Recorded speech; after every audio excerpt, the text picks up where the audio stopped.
time for the final word in sports all across the state. You're listening to Sports Talk with your hosts, Bill Kornbluth, Will Pelagic, and the Professor Tom Hayes.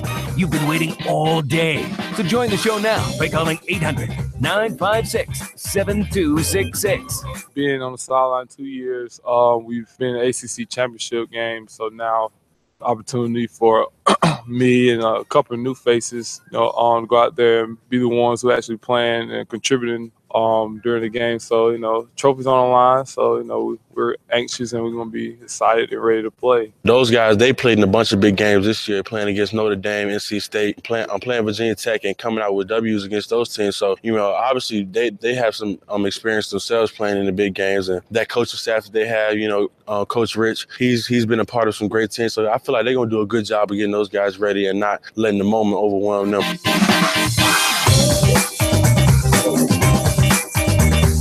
And good evening, everybody. Welcome into Sports Talk, South Carolina Radio Network here on a Wednesday night. We've made it to the midway point of the week, heading towards the ACC championship game in Charlotte between Clemson and Miami. We'll hear from the Tigers' Kelly Bryant and Cleveland Farrell tonight. We've also got basketball, Clemson taking on Ohio State a little bit after 7 o'clock in the ACC Big Ten shootout up in Columbus, Ohio tonight. We plan to have with us the M&M boys. I do have a confirmation from Will Merritt. Hopefully Corey Miller will join us. And we'll have our basketball give and go with Jordan Roper and Aaron Lucas a little bit later on as well.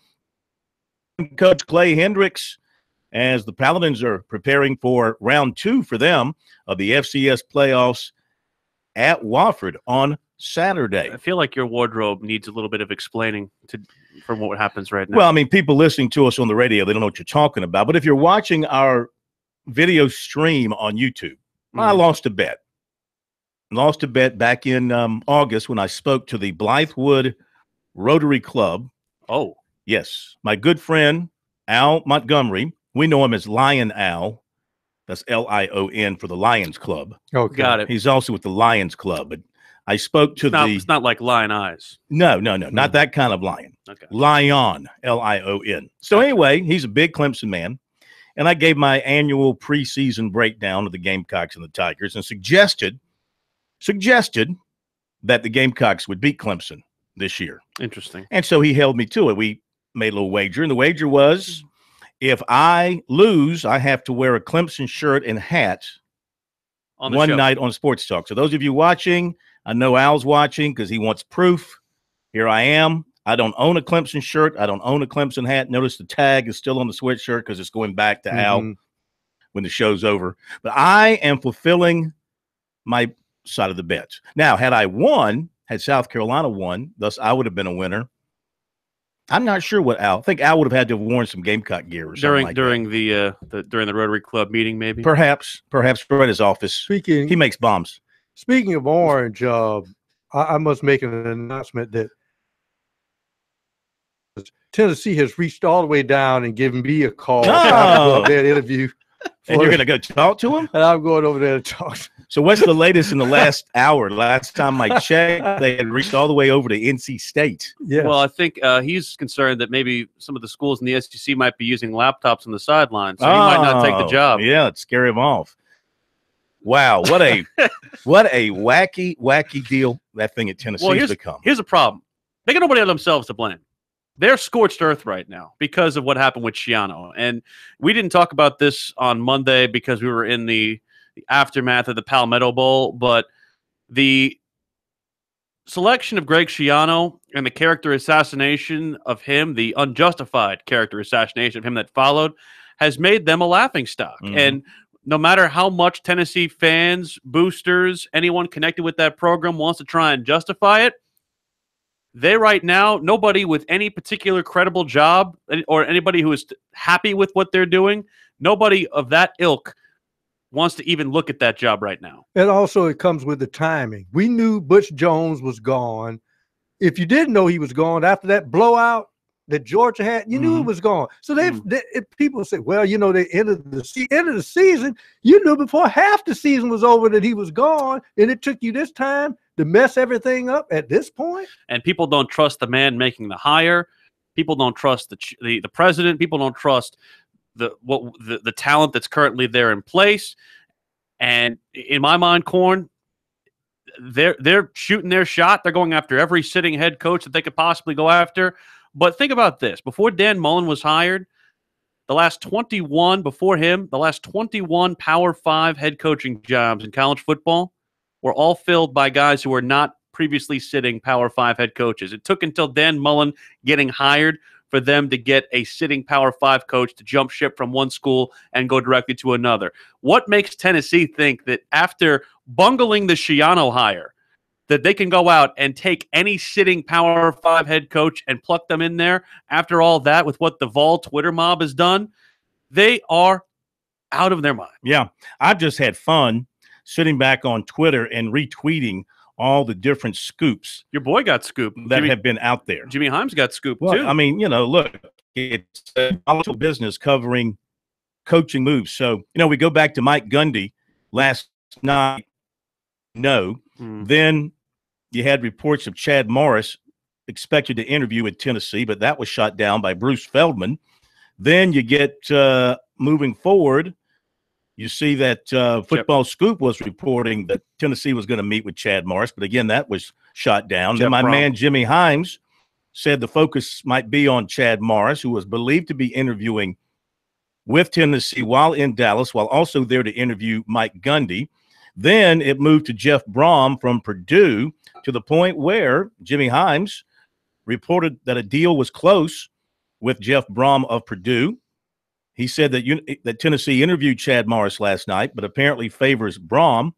He even reached the point where he was reporting a deal was done and there was going to be an announcement. Chris Lowe from ESPN reported no deal was reached between Tennessee and Purdue. And then Tennessee had turned its attention to Dave Doeren of NC State. Inside Pack Sports reported Doeren was meeting with Tennessee officials today about the head coaching position. In between all that, a report that Gus Malzahn to be offered the job at Arkansas. Yeah. Throw that into the mix. And then Jimbo headed to A&M. And then, of course, that's always been on the side burner. Dan Mullen's going to bring Todd Grantham with him. Interesting. From Mississippi State to Florida as a defensive coordinator there. It's not like he has, So it's just been kind of fun. We went through this a couple of years ago with the search at South Carolina. Right. And coaching searches are no fun this day and age with so much I disagree. On social media. I disagree. I think they're awesome. Well, they're not fun if you're involved. Yeah. They're fun to sit back and watch somebody else struggle through it. Yeah. But they're no fun to be involved with. Well, with all the names being mentioned, Tennessee is a coach's ATM machine now. I'm not going anywhere, but I got a little pawn I could play with my sitting institution. Although the thing about Gundy is that he kind of ruffled some feathers the last time he was looking for a gig. So he did not let this one necessarily linger nearly as much. I'm closing on 50 now. I know what I'm doing. Huh.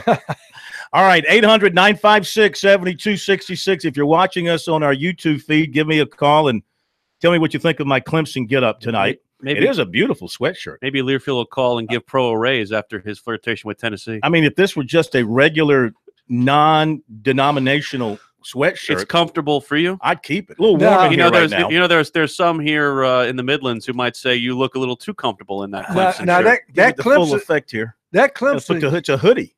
Yeah, that Clemson cap looked like it was in that real. that Clemson cap looked like it was in that monsoon against Notre Dame a couple of years ago. It is a used Clemson cap. It looks very used. I was a little hesitant to put it on the old head there because I don't know what it was used on, but it's usable. It's usable. All right, we got the USC baseball schedule for 2018. We'll talk about that coming up. We'll take your phone calls, 800-956-7266. If you've been contacted by Tennessee for the head coaching job, let us know, and we'll interview you about your interview with the Vols. Hopefully, you had all your teeth in, and you filled up the wagon before you went up to Rocky Top to interview. John Curry's number is blocked on my phone. I don't know if he's calling me. Piling on. All right, 800-956-7266. We'll be right back.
Sports Talk is the sports talk show of Main Street, South Carolina. From the coast to the mountains, we cover it all.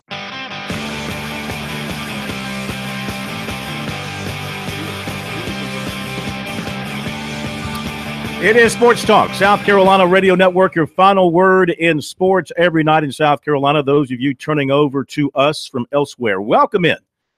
You missed a good 15 minutes of the show. That's okay. We'll make it up for you moving forward. 800-956-7266 is the number. Let's go to Mark in Charleston, get things rolling tonight here on Sports Talk. Hello, Mark. How are you? Hey, Mark. Hey, Phil. Can you hear me okay? We got you. Good. So I hadn't caught up the last couple of days on the kind of the USC offensive coordinator situation with Roper. He was talking to Rice a little bit. A lot of people apparently on the boards were, for lack of a better word, hopeful that might transpire.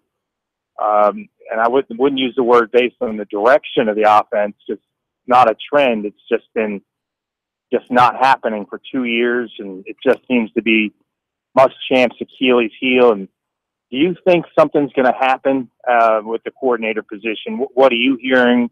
What's your thoughts? Well, first of all, there's been nothing acknowledged about him talking to Rice. His name was thrown out there for the Rice job simply because he went to Rice, and nobody has any facts that he's talked to Rice or Rice is interested in him. So be careful what you believe off those boards. A lot of things go on those boards far from the truth. Although that's how the Mississippi State hire got broken with the message board. Yeah, he is still visiting USC recruits. He was down to see DeCarrion Joyner yesterday, so he is still doing his thing. Will Muschamp has not met with the media since post-game Clemson. I would imagine his next meeting with us would be Sunday. Are they going to do something Sunday? They're going to do something Sunday for the bowl selection. So at that point in time, I'm sure that question will come up. And we'll know something more then. So, do I think he's going to make a change? Let me answer your question real quick. Do I think he's going to make a change? Don't sit on the fence. No, I'm gonna. Can I give an answer before you say don't sit on the fence? Go ahead. Yeah, I don't think he's going to make a change. I don't have any indications from him that he's going to make a change. Seems to me that if you were going to make a change, you would have done so already and made it clear to everybody that you're doing that. So I don't see any signs. I haven't seen any signs from Muschamp that he's going to make a change. Is that clear enough off the fence for you? Let me add on to your thought then, Phil, because I think you're right. And because you know how your business works, things get released and leaked. It's interesting how it gets, released that he's a candidate for that position. That would tell the average fan, wow, this guy's in demand. The next day, it's, released that he's visiting Joyner, and then the average fan thinks, oh, wow, he's integral in the recruiting process of our number one prospect. And I think that's all for effect, quite honestly. And unfortunately, I don't think it's the right path, but I think that's what I'm reading over the last 2 days. Am I too much into conspiracy theories here? This is the worst time of year for college football. There's so much deception and lying going on out there. But it's grown men who have to lie to recruits who know full well if they're leaving or they're negotiating to go somewhere else, like Jimbo Fisher. I'm sure he's telling his recruits right now, I'm not going anywhere, blah, blah, blah. At the same time, Jimmy Sexton's working on this mega $1 million multi-year deal a couple of stories at Texas A&M. With guys getting hired to be head coaches at new positions when they were on recruiting visits? There's a couple of those. So my point is this is a bad time of year, if you ask me, for the business because there's so much lying and deception. Recruits can't trust coaches. Coaches can't trust recruits when it comes to commitments and all that kind of stuff. So it kind of goes both ways. And it's getting a little bit tighter with that early signing period. And the key point is whoever is directing the offense next year, what they need to do is carry a rabbit's foot in their pocket and hope for better health, especially from your skill position players. Well, if Muschamp is going to stick with Roper, then he better be pretty damn sure that Roper can get it going next year because, his hide is tied to Roper's offense. Defensively, if Travaris Robinson stays and if they don't have their defensive staff picked apart, I do wonder if you might see a Mike Peterson or Lance Thompson or Travaris Robinson up and leave for one of these new staffs being, formulated down south. Here's one thing where I will agree with you, and I don't think that they'll make a change. I think a lot of this centers around the guy that he was actually visiting to carry on Joyner, because I think he knows that Joyner fits more of the model of what they want to do with this offense. And I'm not saying that Jake Bentley is necessarily not going to be the starting quarterback when they open against Coastal Carolina in 2018. But I'll tell you right now, he's not necessarily going to be anointed the starting job coming out of spring camp. It's going to be a competition. And in my mind, as well it should be. In my mind, Roper wants to see what he can do with Joyner. And I think that is the big reason why he'll still be here. I'm not so certain that's not a good thing, because I don't know mentally Jake Bentley, but it has to be something when you know you're not going to come out of the football game. Sometimes it's good to have somebody back there. A little competition. A little competition to kind of push you to another realm that you thought maybe you couldn't reach. I said this yesterday. I think we got aroused by the bowl game last year. I think what he's done is good, serviceable. I don't like your use of that word in talking about the bowl game. That's like 3 times you've used aroused. You were aroused. Yeah, I don't think that word is really appropriate for talking about sports. You were teased. I think maybe you could say maybe like excited or maybe. Teased, how about this? How about you were misguided? Well, by that's the a little numbers. better. Yeah, you were misguided by the I would numbers. use that word in your private time and your private. I'm sorry that you're not mature enough to be able to handle Let's the word go to aroused. Tom in Charleston for our next call. Tom, welcome into Sports Talk. How we doing, guys? Good. I was just listening the last 2 days on Carolina fans trying to make it okay that they threw stuff on the field. I just got 2 quick recruiting questions. I'll hang up with you, kind of off subject, but I was just wondering. I think we're I think December 20th for both Mays and KJ Henry, and I didn't know if, they're both so up in the air. I never know. I know Mays likes Georgia and Clemson, and then I think Henry he could go 4 or 5 different places. But I just didn't know if y'all had heard anything, where they're leaning. Yeah. Anything you know? Love you guys' show. I'll listen to you off the air. Thanks, guys. Thank you. I mean, I wish I could tell you from talking to the players directly what they're thinking. Mays has still got visits to take, and so I think what he might have stashed away in his mind is one thing, and what he might say publicly is another thing. I know that he really enjoyed Clemson on his visit there. These guys, like in Mays' case, being a legacy to Tennessee, he's waiting to see what Tennessee brings in, see who it is, and if that's appealing to him. He's been to Ohio State. He's got Notre Dame and Georgia still to come. He's probably going to take a visit to Tennessee when the new staff gets into place. So I don't know. He does like Clemson a lot, and he does like Robbie Caldwell a lot. Georgia is also strong on him too, from what he has said. But I can't tell you about a lean. Henry, he's got a visit coming up to Alabama, and after that he will have completed all of his visits. South Carolina, Clemson, Virginia Tech, Georgia, and Alabama. He's never given publicly a hint. Internet people seem to think it's Clemson. Some Virginia Tech people seem to feel like Virginia Tech is in it real well. Muschamp has always been, in his mind, the best head coach to deal with in terms of recruiting him hard and showing him the most interest. Alabama's Alabama, and, of course, Georgia came on strong with him as well. So, I don't know. I can't sit here and tell you tonight where either one of those two will land. We do have an update from Clemson.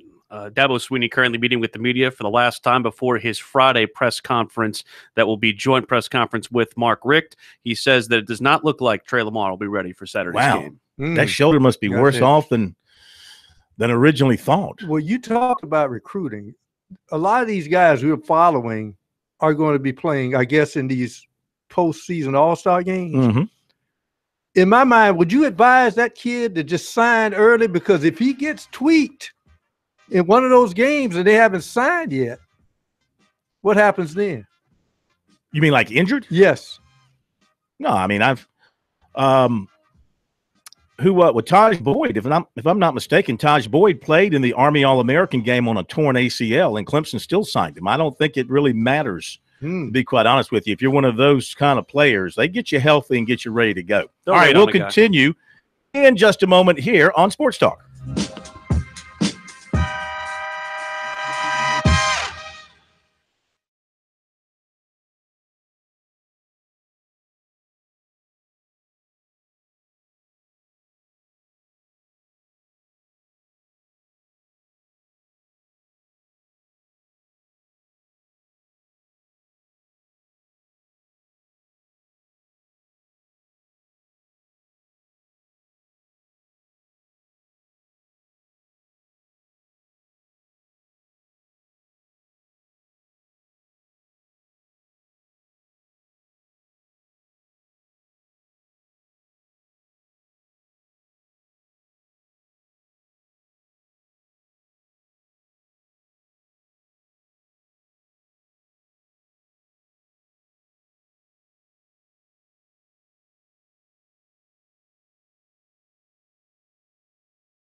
The big guys are up next. Corey Miller and Will Merritt. It's the M&M Boys. This is Sports Talk.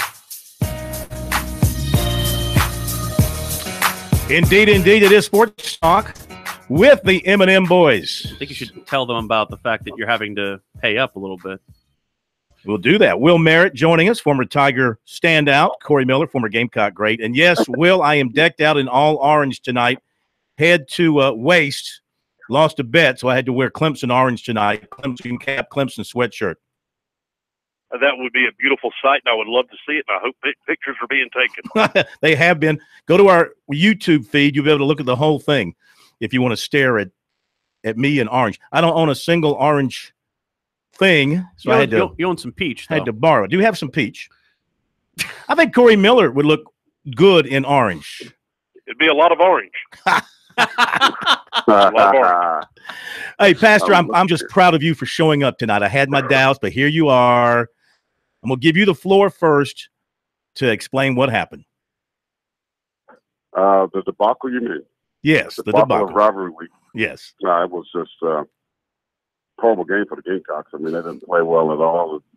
And they went out and played pretty good at first quarter. I thought they had a pretty good game plan in place by running the football. And of course, that pick six changed everything. They could never regain that momentum at all. And so, on paper, as we said, that was a better football team. South Carolina played an A-plus game and had to get some help, on the turnover side if they're going to win that ball game. But it's kind of disappointing, the effort. I saw the offense, disappointing. The play calling was very generic, I thought. So it's going to be interesting to see what Muschamp does down the stretch, because you got to make some decisions with this offense. You can't be an offensive average of 24 points a game and expect to win, big-time games like that. All right, Will, Tigers win the state championship. That's step one. ACC championship is step two coming up. But what did you think of the Tigers' performance? Well, it didn't actually go a whole lot different than what I said last week. I thought that my anticipation was that we would be talking about Clemson's defensive dominance, and it was until the fourth quarter. I mean, when you had a lot of subs in there. I mean, really, South Carolina didn't run a offensive play on the other side of the 50. I don't think the entire first half, or maybe even first three quarters or something. So, South Carolina rushed for 80 yards or something like that. So I mean, they could get to 125. I didn't think there was any way, and it wasn't even close. I really, there's two things that stood out for me in Columbia. One, I really do believe Corey's right. I mean, I think that it's not just on paper that Clemson is a better football team. I think that when you're up close and personal with the two teams, I believe that Clemson's they have better athletes right now, and I think they have better players. Now, that's not saying that they're not going to go out and get them. I mean, I think Will Muschamp has proven that he can recruit, and I think he's going to hit it hard. I mean, he said it in his post-game press conference. They said, "What are you going to do next?" He said, "I'm going recruiting tomorrow." So, I mean, he knows where the discrepancy is, and he knows where the deficiencies are with his ball club. I think they got beat in pretty much every single position on the field, and stats say that, but the game really said that. I mean, 34-0 before you really just start saying, "Okay, we're calling the dogs off." Just kind of proved that it was year two of pretty dominating performance by Clemson. Now, I will say this: I thought the atmosphere, which was supposed to play into South Carolina's favor, actually backfired. I think Clemson's used to those atmospheres. We've played in a lot of really big-time games in the last 3, 4, 5 years. I don't think the atmosphere fazed them one bit, and I felt like South Carolina came out thinking the atmosphere and the environment was going to take them further than it did. And, by the end of the first quarter, there was no atmosphere, and it was Clemson's game. So that's my opinion. And, Will, I want to stop down on that and ask Corey this, and you can chime in as well, Will. But in my mind, 10 to 14 points of that football game just came off of the mental errors. You think about the pick six and then the one touchdown drive where they had one or two late hits or unsportsmanlike conduct penalties that led to Clemson's drives being extended. In my mind, Corey, the Gamecocks are playing with an unfortunate situation where it seems like Clemson not only has a mental edge against them, but they let it affect them on the field. Yeah, I totally agree. I think, when you have these types of games, you got to, be able to control your emotions. I mean, it's a rivalry game. Obviously, you're amped up But you got to always play smart. Those hits out of bounds, just making mistakes on third downs, as you mentioned, extending drives. You got to be able to play controlled football, even though you want to play aggressive and physical. And they definitely did not do that. So when you can't make those types of mistakes against really good football teams, and they're learning. I mean, again, you look at 44 and 5-star versus 19 in South Carolina. You look at a football team that's trying to find themselves again. In a big-time atmosphere, big-time game. As Will is right, Clemson has been in those situations. South Carolina didn't really know how to control it. I thought they did pretty good in the first quarter, but that pick six was just devastating. I mean, it was absolutely devastating because they had 55 yards, I believe, in that first quarter rushing. So they had things going with passing. They moved the ball, flipped the field a little bit, and that's okay. Play to your strength, which is your defense. And then that pick six, when they got back there, Clemson flipped the field, you throw that pick six, and then the motion just went outside that stadium, game over, turn the lights off, see you later. Well, let me just can I just wipe a little bit of the icing off the cake that you're trying to bake right now? Guys, I'll give you the pick six back.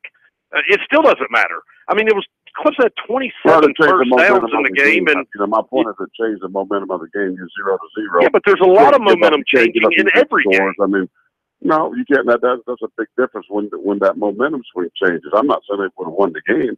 It just would have been a closer game, because now you're talking about that's a big blow. You're playing good. You're running the football. You're having some success defensively. They was actually the defensive line around the Clemson in that first quarter, knocking them off the ball. I think you did run the football up until you ran the football effectively up until we made adjustments. I mean, you had 55 yards in the first quarter and you ended with 80. You don't just, give me a break. I mean, we made adjustments, and then all of a sudden it was nothing for the rest of the game. They started throwing the ball around. They started slinging the ball. They got outside the character, and you got an offensive coordinator who didn't call a good game, which is the norm here. But you got to continue to do what you're doing. But when you get behind, now you abort your game plan and do things differently. But you're not too far behind after one pick six to vacate a game plan to stop running the football. So you can say whatever you want to. After one pick six, you don't start throwing the football around, recklessly. You can still run the football, and they just weren't able to do it. And I think Clemson's defensive front just completely dominated the game. Well, they don't have quarterbacks not playing well. I mean, they got a lot of problems. Listen, Jake Bentley, in my opinion, is not the answer. I'm not throwing him under the bus. I'm just saying this offense, I've said it before on the show, that doesn't fit his skill set. This offense is built around a guy like a Kelly Bryant, like a guy that can run it and throw it. If you're going to run this style of offense, you better get a dual threat guy in there to run it, and that's the problem, because now you become so one-dimensional. It's easy for defense to dissect what you're doing, and so they got to make some adjustments. I mean, but again, at the end of the day, as I said on my radio show this morning, it's an 8-14. You're going to go to a baseball game in Florida. Someone said that early on, the SEC media days, I'll take that all day with a chance to win 9. Sure. So, you look at the second year of Will Muschamp, and you look at the progress, you are gaining ground. No, it wasn't what you wanted, but you are gaining ground. You're becoming a better football team. Look at the defensive line. There's a lot of positives with South Carolina's football team that you can look and say, hey, he's going to get it done because he works. He's not sitting in the office with his feet on the desk and playing golf. He goes out there and go get it. And he's going to close the gap on those 4 and 5 stars. That's for sure. All right, guys, got about 30 seconds. Just a quick prediction on the ACC championship game. Will, you think the Tigers roll? I do. I think they're playing really good football right now. And I'm going to say a very similar thing that I said last week. I think Clemson's the better team.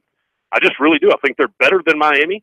I think that we can exploit them in the defensive secondary like we did against South Carolina. And I think we can run the football against them as well, even though they're very fast and physical up front on defense. I still think offensively we're finding our stride right now. And I do believe this is Clemson's game to lose, no question about it. Corey, you agree? Got about 20 seconds. Yeah, well, not just that. Miami's one of the top receivers down, the tight ends out this game. So you lost 2 of your major offensive weapons. But I do think Miami's defense will keep them around in this ball game. But the quarterback is a little erratic. He plays well. Miami have a chance to win, but I think Clemson's in the fourth quarter, but they can't lose this game. I'm not going to go 100%, but I think Miami will have a chance with the turnover change. Guys, we thank you so much for being with us all season long. Look forward to seeing you and talking to you. Get back with you in 2018. Go Cox, follow. You got it, my man. Pastor of Payne, Will Merritt.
The guys are always checking email. Send your comments or questions to talkback@sportstalksc.com. Now, more of Sports Talk from Columbia's Main Street. Once again, we thank the M&M boys for being with us tonight on Sports Talk. I think we'll get them back during bowl season. I said next year, but we'll probably get them back on with us during bowl season before USC and Clemson play their bowl games. Exactly. You pointed at me? No. Oh. I was just usually pointing. when you point, you want to say something. Not your participation chart. He didn't want to go through. I think he was aroused by my comments there, and it caused him to point at me. No, your orange shirt is burning my retina. Is that what it is? Let's do a high school football preview tonight. The 3A teams, as David Shelton joins us, brought to you by Farm Bureau Insurance. With new auto insurance rates from Farm Bureau, you could be saving a whole lot of money. Even if you received a quote before, rates are now more competitive than ever. So go get a no-obligation quote today at favrates.com. David Shelton of the High School Sports Report, the Charleston Post, and Courier. Joining us now, we continue our trek through the rankings, heading towards the Weekend of Champions beginning on Friday. We are to the 3A guys tonight. This will be a rematch, Dillon and Chapman. David, well, I tell you what, I don't envy you trying to pick between these two. Both are 14-0, high-powered, high-quality. How do you choose between them? Well, I don't know. This is the best matchup of the weekend, in my opinion. One, it's a rematch of a game that was 29-27. Chapman wins it late. A little bit of controversy in the game with some calls or whatever, or no calls or whatever. Both teams have been on a mission since August. They have just trashed everybody in their way. This is what everybody thought it would be, and it will live up to the billing. It's going to be a great high school football game, and I think there'll be some points scored. I think Dillon's got a little better defense, but Chapman can score, and Dillon can score. So I kind of look for there to be some scoring. 53 points a game for the Panthers, 41 points per game for the Wildcats. If you looked at the Panthers quarterback, Colton Bailey, I mean, you would mistake him for maybe being the school mascot, not the school quarterback. He looks like Johnny Manziel. We noted this last year when he led him to the championship. What makes that kid so effective? Man, the kid's just got the heart, the size of Williams-Brice Stadium. I mean, the kid just loves to play. He is 5'10", 165 pounds. He is what high school football is all about. He's a guy that on the high school level could be king. Just makes plays, can throw it. They have a great offensive scheme. He can run it. He is in control.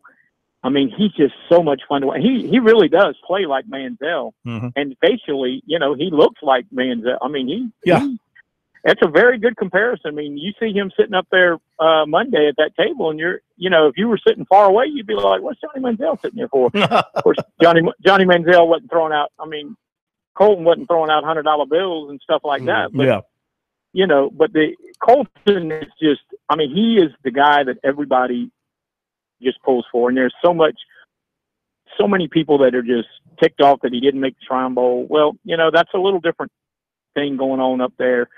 And, the quarterbacks they took are pretty dang good. So, and people are asking me on Twitter and texting me, why isn't anybody recruiting him? I was like,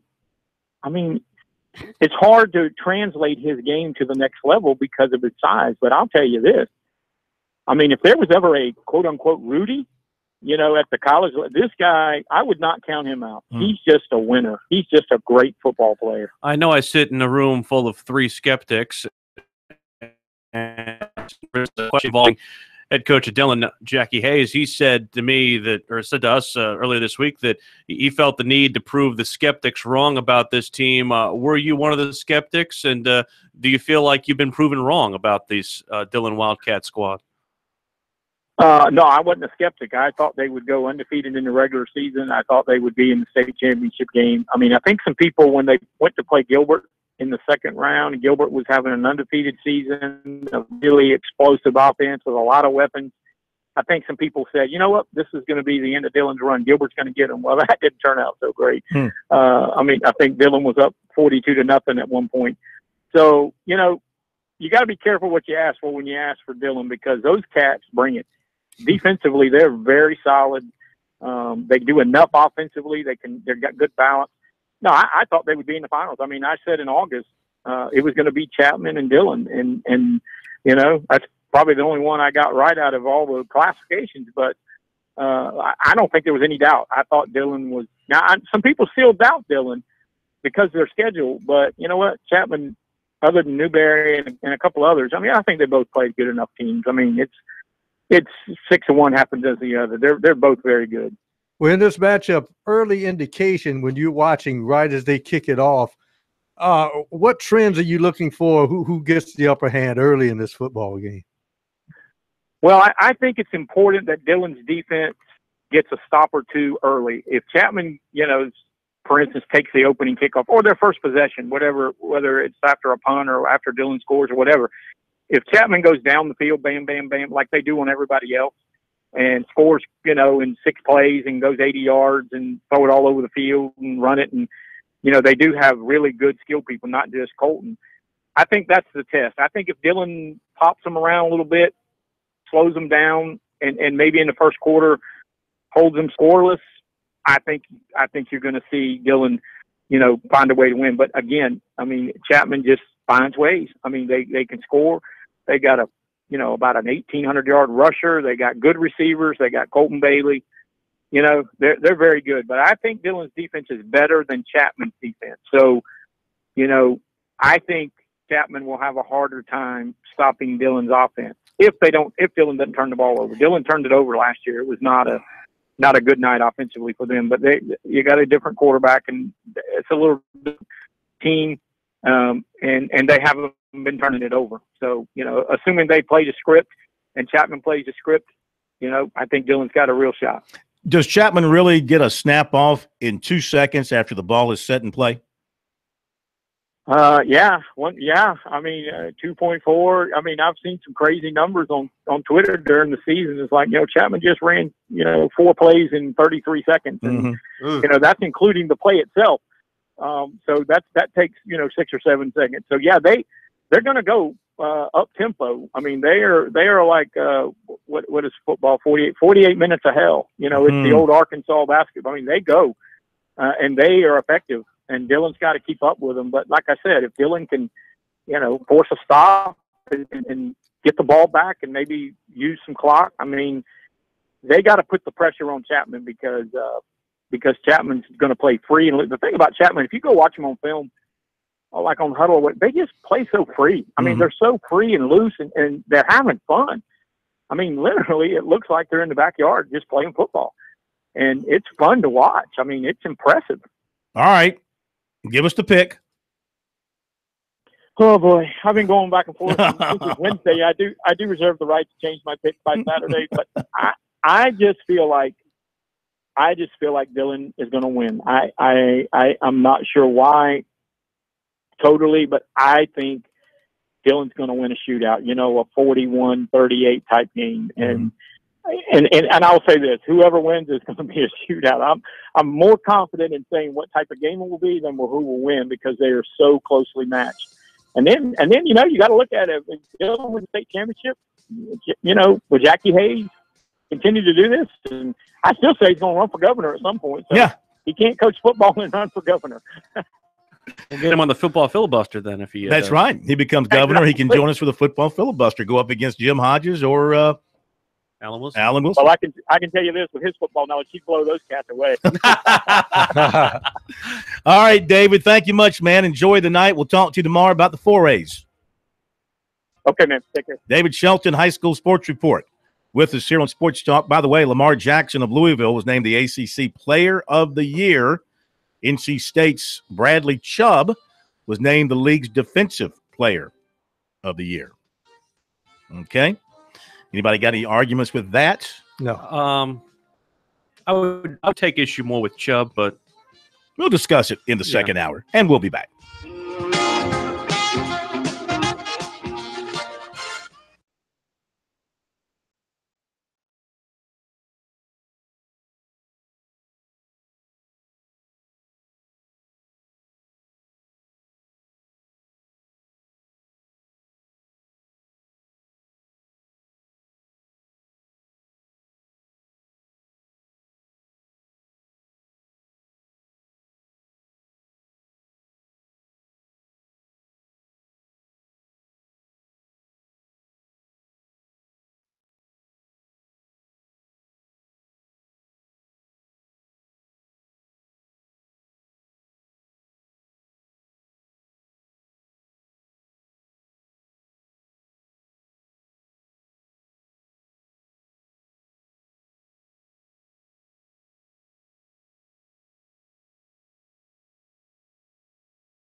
2 of Sports Talk up next with your hosts Phil Kornbluth, Will Pelagic, and the Professor Tom Hayes. Don't leave us hanging. Join the show, 800-956-7266. Second hour of Sports Talk beginning now on South Carolina Radio Network. Will Pelagic, Phil Kornbluth, Professor Tom Hayes, and producer Brian Leonard here with you.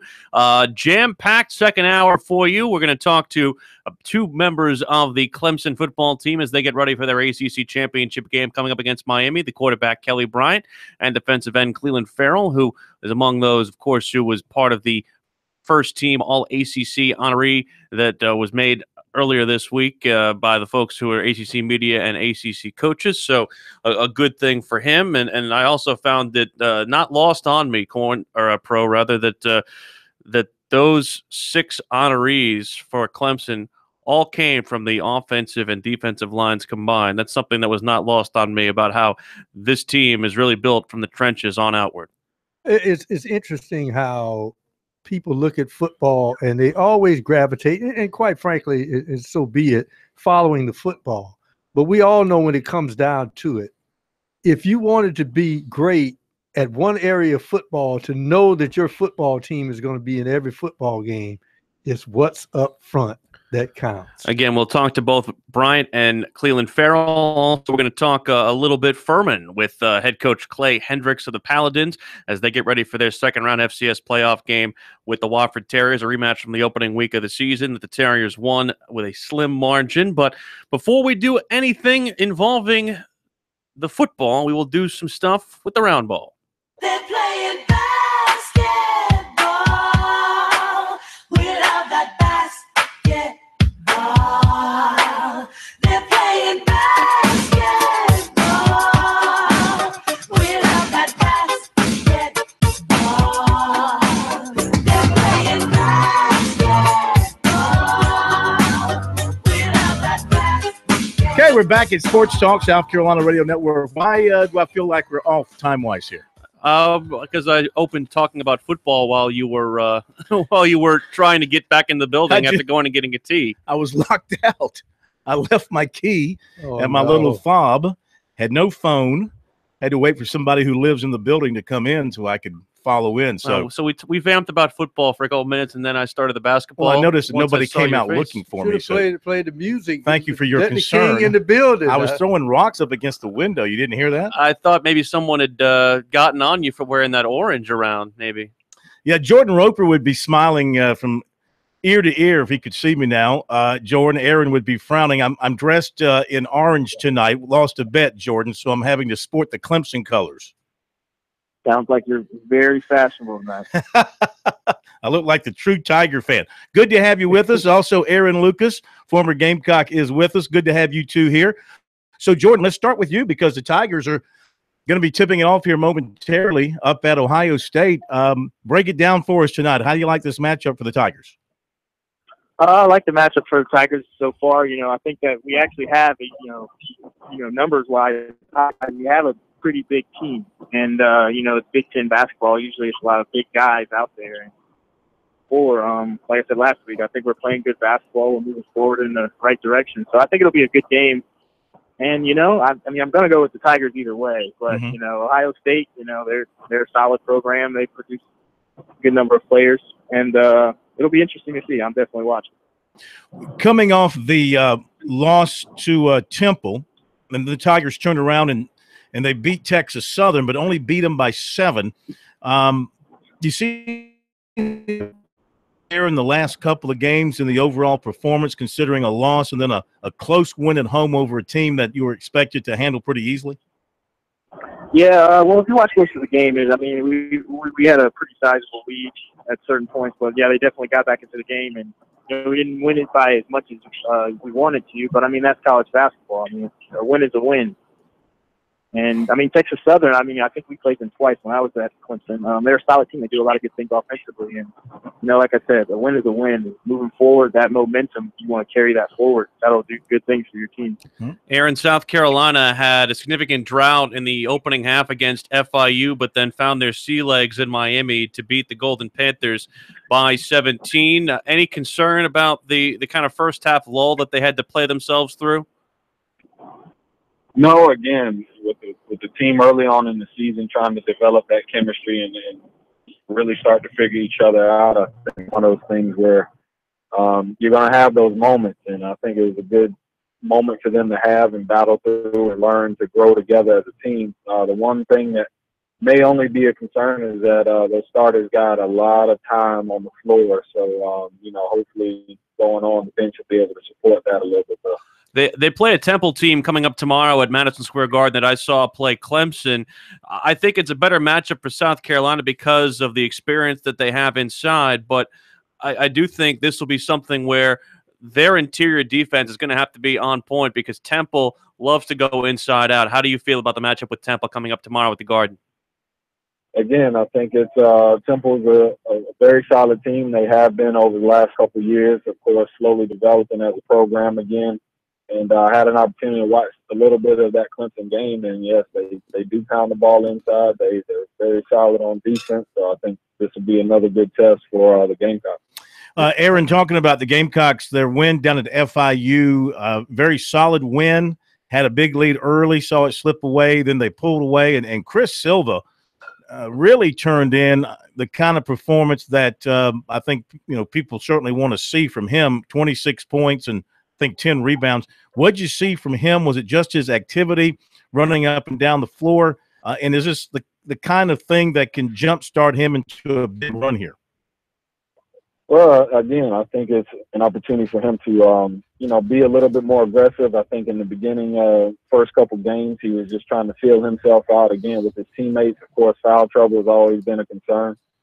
And, when Chris has an opportunity to be on the floor and guys can get him the ball in good spots, he's shown that he's able to produce. So, again, I think it's one of those moments that he can build confidence off of. I think the team can also build confidence knowing that, he's in a good rhythm now, and they'll, I'm sure, be doing things on the floor to make sure that he does get more touches. But again, he has to make sure he's on the floor and not in foul trouble. Mm-hmm. Jordan, interesting tonight, I guess, to see is Elijah Thomas, because he's a walking double-double for Clemson if he's effective. And we could tell that Temple did a lot of scouting and didn't let Thomas at times get to his sweet spot so he can get it inside where he's really effective scoring at the backboard. What sort of adjustments do you see him making tonight so he can get to those sweet spots and provide that scoring inside that Clemson needs? I think Coach Brownell will have him, I think he pretty much emphasized, working harder down low and emphasizes the guards recognizing when he is open earlier to get him the ball into his sweet spots. And like you said, he is a walking double-double machine. And, he's been big for us so far and will continue to be big for us. And tonight, it's a big stage for him to, prove that. Have you heard anything more on Shelton Mitchell, that knee or whatever injury it was he had recently, limiting him a little bit? Is he ready to go full bore tonight as far as you know? I've not heard anything, but, of course, I'm still in touch with a few of the players, and I guess this will show my age. They were showing Snapchats of him, and it was shoot around, trying to dunk and different things like that, so. You never know. I think game time, it may not be anything that bothers him, but moving forward, it's definitely something that they want to keep an eye on. And, Sheldon's a tough guy, so I think it'll be fine. Okay. All right. You think we're looking at a win tonight for the Tigers, Aaron? I think the Tigers will come out and play aggressive. I think it'll give them a good opportunity again to bounce back and start, getting closer to midseason form, because once you get through December, then that's when the real challenges start in the ACC. Yeah, it's coming up fast. Hey, Jordan, you think the Gamecocks win at the Garden tomorrow night? Yeah, absolutely. I think that Frank Martin will, have them ready to play, and Chris Silva is, I think is one of the best players in the SEC this year. So I think they'll be ready to play, and it'll be a good game. Well, they both have some games between now and December 19th, but we are looking forward to that showdown at Littlejohn between the two. It should be a great one. And we thank you guys for being with us tonight. Give and go, and we'll talk to you next week. All right. Thanks for having me. Thank you, guys. Aaron Lucas and Jordan Roper, Gamecock and Tiger guard alike from a couple of different eras. Aaron a few years ahead of Jordan, but both could still probably light it up if you put him in a gym. And we'll be back in a moment.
This is the place to talk Tigers, Gamecocks, and more. Sports talk across the state on the South Carolina Radio Network.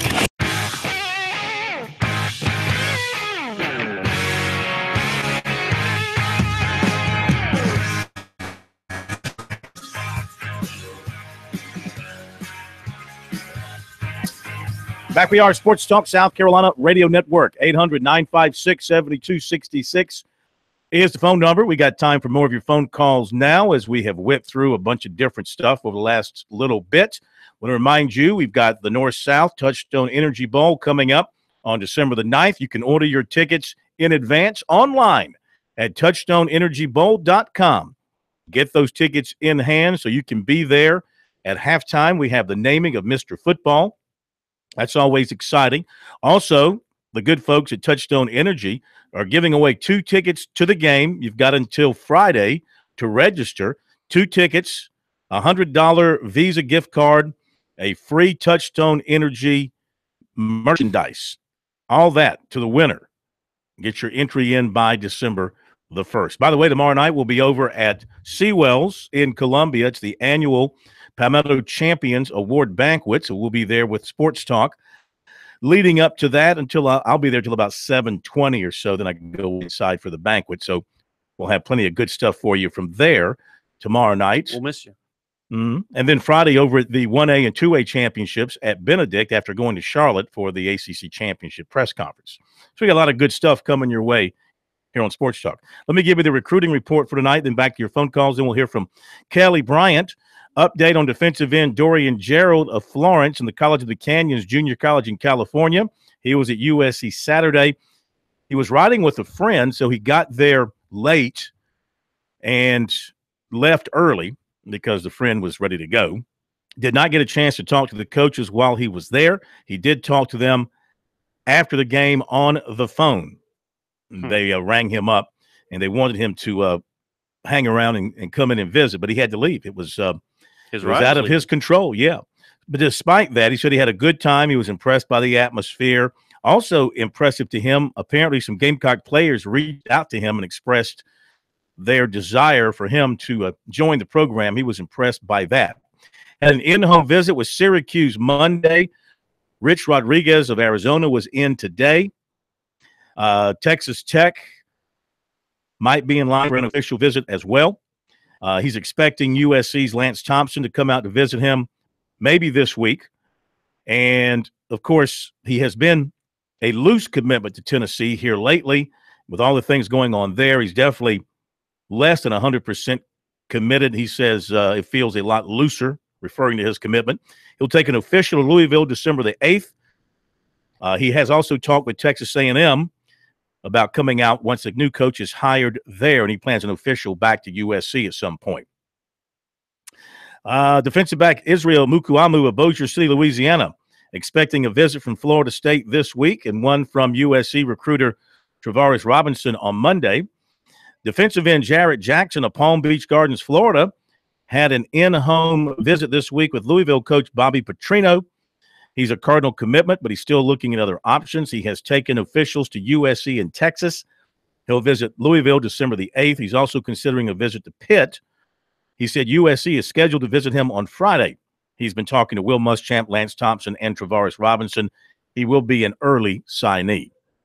There you go with the recruiting update for now. Remember to check it out regularly on our website, SportsTalkSC.com, and on Twitter.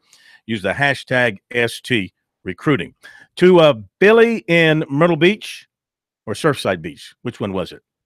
Oh, in Sumter. No beach. There's no beach in Sumter. Billy, how are you? Good. How you doing?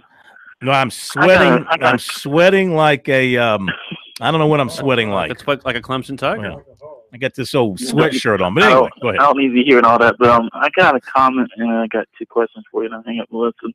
The comment's got to do with the polls, and I feel like the way it's set up now, I think Alabama's probably going to end up being a lock. I'm an SEC fan, I am a Carolina fan, and I'm also Washington teams, but the way it looks, I just think that the evil empire is going to upset in Wisconsin, and I don't see Georgia losing to Auburn again on a neutral site. And I know there's some statistic out there that every time a top-ranked team or a team in the top 20 beats a number 1 team, they usually lose the following week. And I don't know what the percentage is, but I know there's some kind of statistic out there. And maybe if you can look it up for me. The questions I got for you is, one, if Nick Saban ever decides to step down and calls it quits, is there more than a possibility that Dabo Swinney ends up being the next coach? And as far as the bowl games are set up, I've seen Carolina being swung back and forth from the Citrus Bowl and out that bowl. Which one do you think Carolina is going to end up at the most? And I'll have to listen on another show later. Thank you. Was that a wishful thinking there about Dabo going to Alabama if Saban leaves? You know, who can say what the future holds? I think it would be very, very. He did ask about Dabo, right? Yeah, he asked about Dabo because it was Brian was talking to me when he was talking. It would be, to me, it's going to be very hard for anybody to pull Dabo Swinney out of Clemson. The money, it won't be because of money. I can tell you that. He's right already now. what, number 2 in the country? Yeah, that's what I'm saying. I'm saying the reason he would leave Alabama wouldn't be for the money; it would be for the draw of home. Kind of like what Malzahn's got happening and right just now. what he's built at Clemson now under his watch, both in terms of the profession and personally, with the new castle he's got and his ties to the community and his involvement in the church there, Clemson area, and just all that, the all-in foundation. I know all that can transfer with them except the brick and mortar, but I just can't see it. There isn't anything that Alabama can give him that he doesn't already have here. Yeah. Except the word Alabama across his chest. That's the only thing. Yeah. I built this. This is what I built. And I can build a legacy. I can name the next head coach. And I would be He's a Mr. lifer Clemson on right that now. Clemson.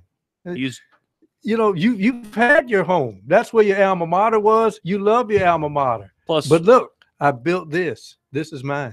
Plus, he's already said that Mama comes here and cooks some chicken and dumplings, so he doesn't have to go back to Alabama for that. As far as the Gamecock Bowl game goes, I mean, we got to wait and see how a couple of things play out here over the weekend. But with 8 wins, I think it looks like they're definitely going to fall into a Florida Bowl from anywhere from the Outback to well, I like to call it the Gator Bowl just for simplicity's sake. The Tax Slayer Bowl. Yeah. Tax Slayer. So it could be one of those. I think Citrus is a bit of a reach right now. Well, I mean, the question there is, right, LSU went there last year, right?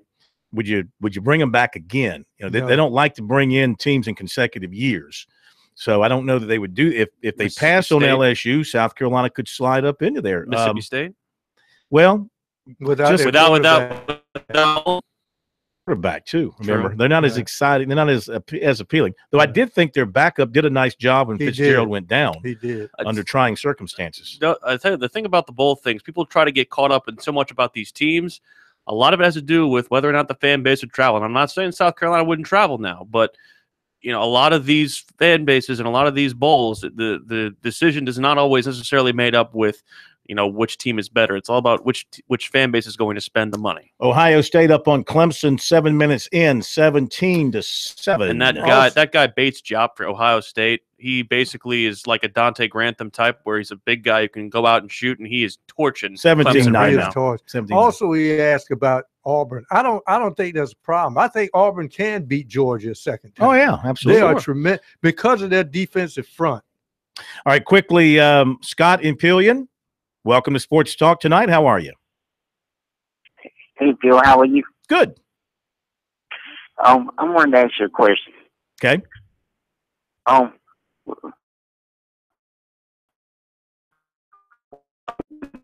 He'll be back for Carolina. You know? Who's this? Casey Crosby. When will Casey Crosby be back for Carolina? His dad told me the other day that he's going to start running in about a week and a half. Be a little less than a week and a half now. And so I imagine his goal is to be back in time to practice for the bowl game. Bowl practice will start the middle part of December. So that's 2 weeks away. If he starts running in a week and a half or so, might give him a chance to get in there, get some conditioning done, then they'll see if he's able to play. You want to laugh? Not particularly. Oh, come on. You want to laugh? You want to laugh? What? Apparently Arizona State is actually going to hire Herm Edwards. Nah. See? I told you you'd laugh. What is it he said that was so funny? You play to win the game. You play to win the game. Could you imagine that? Can you imagine that opening speech to the team in the locker room? They'll all be expecting that, of course. Oh, sure. All right, back in a moment. Apparently.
Okay, we're back. Sports Talk, South Carolina Radio Network, 800-956-7266 is our phone number. This note, former USC assistant Jeff Lebo resigned effective immediately as the head coach at East Carolina in his 7th year there. So that's Jeff Lebo resigning mid-season. Tim Floyd retiring after losing to the Gamecocks mid-season. What is going on? Jeff Lebo, I tell you what, really, really liked him when he was an assistant at South Carolina. Was a great player at North Carolina, but just a funny guy in terms of his personality. Really enjoyed having the chance to talk to him and learn some basketball stuff from him back in the day when he was on Eddie Fogler's staff. And of course, he took 2 tough jobs, Corn, try to rebuild Auburn's basketball team and then go to East Carolina. 2 institutions that is just very difficult to build a basketball program. Clemson struggling down 11 right now, 24-13, 11 and a half to play in the opening half. All right, let's go to, I tell you, let's hit Bulldog Burt, and then we'll hear from Kelly Bryant. I don't know what Bulldog Burt can be talking about tonight. I mean, his team's out of the playoff. The dream is over. The dream is over. Oh, Phil, come on now.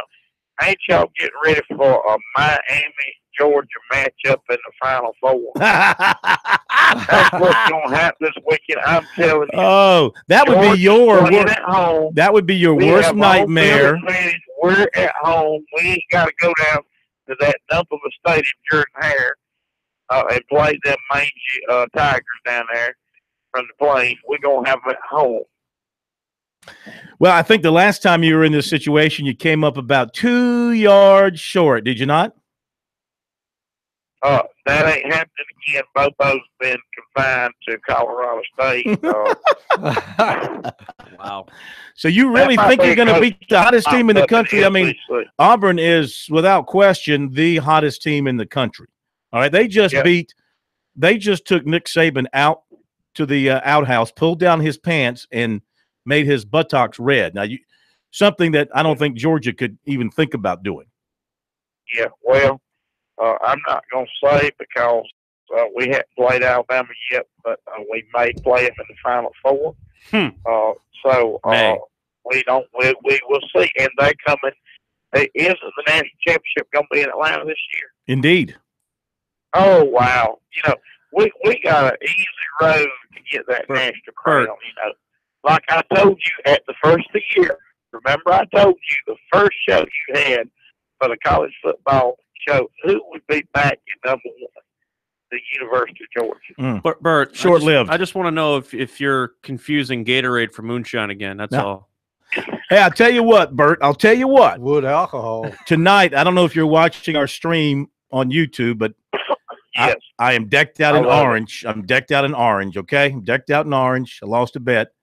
If Georgia wins the national championship, Will wear a Georgia hat and jersey. No. I'm volunteering you. I actually used to have a dummy.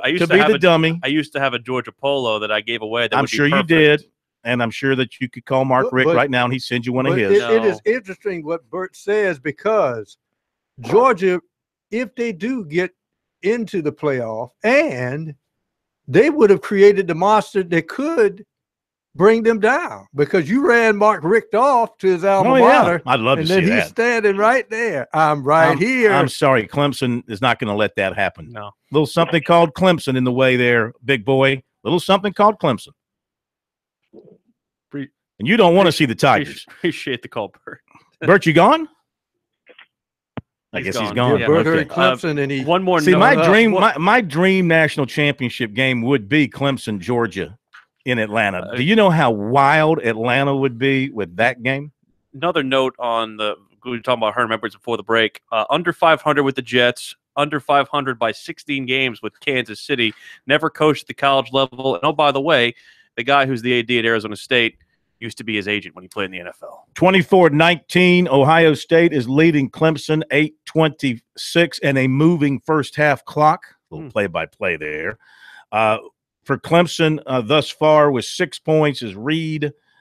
DeVoe has 4, and Mitchell has 3. The Tigers are shooting 50% from the floor, 100% from the line. Unfortunately for them, Ohio State is shooting about 56% from the floor at this point, and Bates Diop has got 10 in the game so far.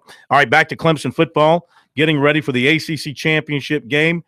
Kelly Bryant, who would have thought before the season that he would have a chance to be an ACC championship quarterback? It's pretty hard to believe the turnaround that has taken place, or at least the maturity that's taken place, I should say, with Kelly Bryant and what he's done and how he's immersed into that role. He talked about what it's going to be like to start his first ACC championship and what it was like to watch the last 2 years of that game standing on the sideline.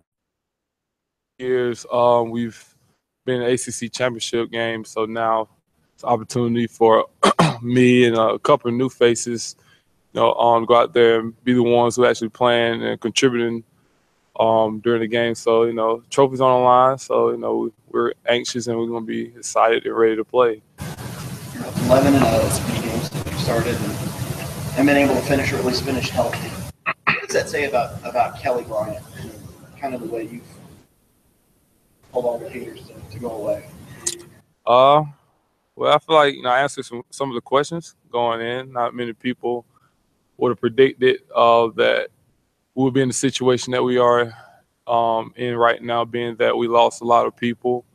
So, I'm just doing my job, everything that the coaches asked me to do. I feel like I've, did it, and continue to work and progress, not to get complacent about what's, we've accomplished as an offense, as a team, early in the season and to now. So we'll continue to work, trying to find ways to get better. Take care of the ball is obviously a priority, but seeing the kind of show behind the turnover chain all season, how much more does that motivate y'all to take care of the ball? We've always had an emphasis as a team on ball security as an offense. We always want to make sure we're taking care of the ball, because we feel like if we win a turnover margin, we have a good chance of winning. So, always, no matter who we're playing, we're going to have an emphasis on taking care of the ball. Does Miami mix it up more than most defensive guys? They do a great job of disguising some of the coverages, just from the film that I sat down and watched. They're a really talented bunch. They got guys that just fly around, play hard. The front, they're a great set of guys out there that get to the quarterback, make plays in the running game as well. And their linebackers, they're fast guys. They can move, left and right, and then also come downhill and make plays. And secondary, those guys do a great job, making plays out in space. Great. They tackle wells also. So, it's gonna be a challenge for us. Coach Scott was saying that he felt like your defining moment was the Auburn game, where you sort of really some answers to questions. Would you agree with that? That was your I feel like that was a big moment for me, just to see it all come together, for us as an offense, and then just to sit back and okay, I did that, so now I see it, I can overcome this, okay, so let's get it going. I know what I can do, so now let's go showcase it every Saturday. The best thing about Bryant, I think, is that he has overcome some adversity this season, especially if you think about the Syracuse game and what could have possibly happened, how that could have turned after coming back from that, and even the little lull period he had against NC State and Florida State. He's come back and played 2 very good ball games. Again, one against Citadel. You take the competition for what it is, but he played very admirably in the game against South Carolina as well. He has just had a very solid year, gone way beyond what people expected. You look at his numbers. Of course, you surround him with good players. You don't put the whole offense on his shoulders, but he's completing 66% of his passes, only 12 touchdowns, but only 6 interceptions. But you factor into that his running threat, second on the team in running at 639 yards per rush, and he scored 10 touchdowns running the football. The most important thing, they've proven, Clemson as a whole has proven that they could win when he doesn't play his best game. Kelly Bryant. All right, we'll be back. 800-956-7266. If you want to jump on board, more sports talk coming up.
Never sleep.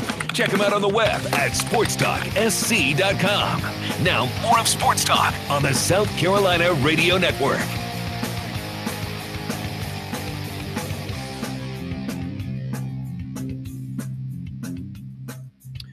We are back. Sports Talk, South Carolina Radio Network, 800-956-7266. A reminder, our good friends at South Carolina Electric Cooperative, the sponsor of the Touchstone Energy Cooperatives Bowl. You want to find out more about what the co-ops are doing across South Carolina, visit ecsc.org and save that date, December 9th, for the 2017 Touchstone Energy Cooperatives Bowl in Myrtle Beach, which you can hear right here on our stations on South Carolina Radio Network. USC announced its 2018 baseball schedule. Today, they'll open up on February 16th at home with VMI. They'll have a nice little homestand to open the season. Clemson series March 2 through 4, beginning in Columbia. Columbia, Greenville, Clemson will be the itinerary there. The Gamecocks will play Appalachian State at BB&T Field in Charlotte on March the 6th. Then they will open SEC play against Florida, the defending national champions, in Columbia on March 16 through 18. Later on, they'll play North Carolina at BB&T Field in Charlotte. They'll also play the College of Charleston at Spirit Communications Field. By the way, that North Carolina game will be April 3rd. The College of Charleston game at Spirit Communications Field in Columbia will be on May the 9th. Who coaches College of Charleston, by the way? That guy. Okay. Let's see who else they play in the SEC. They go to Texas A&M at the end of the year. Missouri comes to Columbia. Ole Miss comes to Columbia. LSU. They go to Vandy. LSU comes to Columbia. They'll go to Arkansas. They'll go to Kentucky. Tennessee will visit, and they will go to Georgia. Oh, my alma mater is coming in. Harvard. Harvard ladder? Yeah. Harvard. Well, actually, look at this. You know, I did my undergrad work at Princeton. Princeton comes in first, and then I did my postgraduate work at Harvard, and then Harvard comes in after that. And look where you ended up wearing an orange sweatshirt on a Wednesday night. Yeah, absolutely. But that's going to be great. LSU always brings fans wherever they go. That's going to be a great series for the new coaching staff. You couldn't even spell Ivy in Ivy League if they spotted you the I and the Y. Why? Just saying. Capital All right. I. Furman and Wofford play in Spartanburg in round 2 of the FCS playoffs. Had a chance to talk with Furman coach Clay Hendricks earlier this week, and, you know, did a great job. Coach of the year in his first year in the Southern Conference as the Paladins head coach. I asked him if maybe this was a little bit more than he thought it would be at the beginning of the season. I try not to have a lot of expectations other than let's go practice today, see if we can get a little better, and game by game and see what we could do. And certainly our record after 3 games was not what we wanted, but we had done a lot of positive things, and literally we were play away, and even at NC State we felt like we were competitive, and until we turned it over a few times in the third quarter. But and it's funny how it changed. We played so many young kids early with some injuries that we had, that we developed a little depth. We won a little bit, got a little confidence, and it was kind of interesting. We really kind of figured out who we were, especially offensively, and it's been kind of fun to it's been a good little ride. Certainly have our challenges, but it's been fun. You often wonder in these playoff situations when a team has to play a week before and wins and advances and gets a team that's had 2 weeks to get ready. Where is the advantage? I mean, you've got some confidence, you've got some momentum going. Wofford's been able to rest and heal up a little bit. From your coaching experience, is there any advantage either way? Well, I always thought open dates are good when you need one. We got one a few weeks ago prior to Citadel game, and it helped us a little bit prep because they're a little unique. Now we had spent a lot of time previously prepping for them, but we got a little healthy. I've been part of both. I've been on teams that were playing really well, had an open date, and didn't play very well the next week. So I think it kind of works both ways. I don't think the preparation this week is probably as big a deal, just because I think we're a little unique in what we do. I'd love to play somebody that doesn't know us with a short week to prepare for us. I'm sure they would too. I think probably the health is probably the biggest thing, especially late in the year. But again, we've been playing pretty good, so we're pretty healthy. Mm-hmm. So I don't see it being a negative for us, really. I think the way you guys played Wofford in the first game of the season opened some eyes to go in and play those guys as closely as you did, to fall just short. What do you remember about that game, and how does that help you in preparing for round 2? Well, that was my first game as head coach, and I can remember a lot of things were kind of new. We had so many kids. That's the first college football game they'd ever played in. Both are offensive tackles, had never played in a game. I think we've played 27 freshmen, this year. Probably wasn't quite that many. We probably played in the high teens that night. A lot of it was just, who are we? I kind of thought, Wofford lined up about like we thought they would. We probably there's probably a little more unknown for them, for us, but I don't know. It was just I think we've come a long way. We had several chances to take a 2-score lead and just didn't do. Had a touchdown called back against us, and then we missed a short field goal, and so we had all kinds of chances to kind of take control. But you get 2-score lead, that's a little bit different, particularly in those kind of games. And then I just felt like when it all happened there at the end, the thing to do where we were was to we had a chance to win it on one play, and their kid just made a good play. Okay, Clay Hendricks, Furman should be at a heck of a ball game up at Gibbs Stadium at Wofford on Saturday in the round 2 of the FCS playoffs. Back to the phones we go here, our final couple of minutes. Charles in Charleston, welcome into Sports Talk. How are you? Hey, how you guys doing? Good. Good, real quick. I just want to say a couple of things, and I'll take your comments off the air. During the summer, there was always the question of who was going to replace Deshaun Watson. Could Kelly Bryant do it? Would it be Hunter Johnson? But now it's like Clemson cannot win without Kelly Bryant. And also, this was considered a rebuilding year for the Tigers because they lost so many guys to the NFL, and it was like, what would they be like? And now they may even repeat as national champions with guys that that we didn't think about over the summer. What it shows you is that we don't know what we're talking about. Well, what it does show you. I mean, I'm serious. And I'm talking about us. I'm talking about your national pundits who make, 50 times more than we do. It's all a guest job. You don't know what's going on in those locker rooms, in those weight rooms, on those practice fields over the spring and summer, and who's being developed.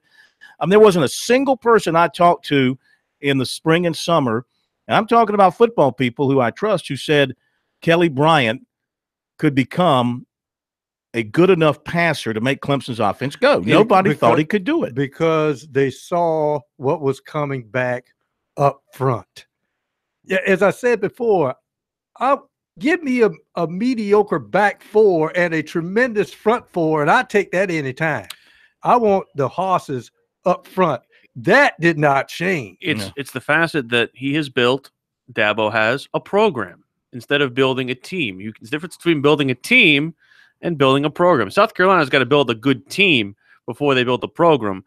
Clemson has built good teams, but now they've built a program. Yeah, and it feeds on itself. The winning attracts more and more good players, and they just funnel them in. Talk about the offensive line. I mean, I'm talking about some of the backups that go in there, like John Simpson, like at right tackle, where Ankrum and Pollard have alternated, and where they can move those guys, where Maverick Morris has gone in there and given them good snaps. Jamie Skalski on the linebacking position. You love Jamie Skalski.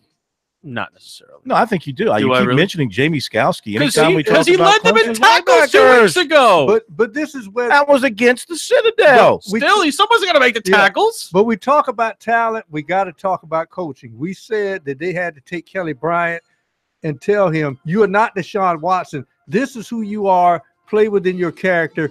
Give him credit for that. Give Streeter credit too. And of course, getting the heart of this team that's a winning football team from the neck up. 37-30, Ohio State leading Clemson.